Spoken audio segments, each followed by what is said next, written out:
धरती माता की कहानी। एक ब्राह्मणी थी, वह बहुत धार्मिक महिला थी।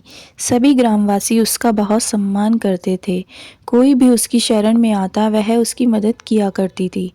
मन ही मन भगवान का स्मरण किया करती थी। भगवान की सेवा पूजा व जरूरतमंदों की सेवा ही उसका परम धर्म था।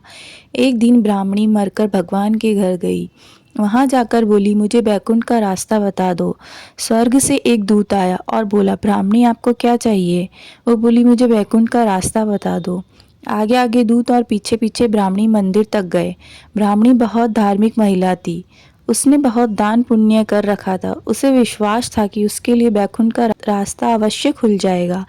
ब्राह्मणी ने वहां जाकर देखा, वहां बड़ा सा मंदिर, सोने का सिंहासन, हीरे मोती से जड़ी छतरी थी।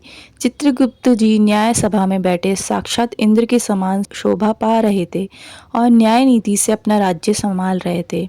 यमराज जी सबको कर्म अनुसार दंड दे रहे थे। ब्राह्मणी ने जाकर प्रणाम किया और बोली, मुझे वैकुंठ जाना है।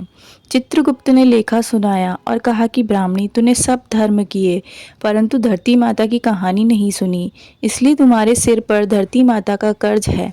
वैकुंठ में कैसे जाएगी? ब्राह्मणी बोली, धरती माता की कहानी के क्या नियम हैं? चित्रगुप्त जी बोले, कोई 1 साल, कोई 6 महीने, कोई 7 दिन ही सुने, पर धरती माता की कहानी अवश्य सुने, फिर उसका उद्यापन कर दे। धरती माता की कहानी सुनने से जाने अनजाने किए गए पाप कर्मों को धरती माता हर लेती है। स्वर्गलोक में धर्म को ही स्थान प्राप्त है, यहाँ पाप के लिए कोई जगह नहीं है।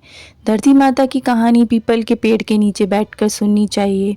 ये बात सुनकर ब्राह्मणी ने प्रार्थना की कि मुझे 7 दिन वापस पृथ्वी लोक पर जाने दो, मैं कहानी सुनकर वापस आ जाऊंगी। चित्रगुप्त जी ने उसका लेखा जोखा देखकर 7 दिन के लिए पृथ्वी पर भेज दिया।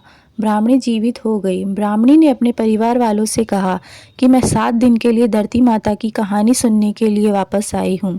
इस कथा को सुनने से बड़ा पुण्य मिलता है। उसने पीपल के पेड़ के नीचे बैठकर परिवार के साथ 7 दिन तक धरती माता की कथा सुनी।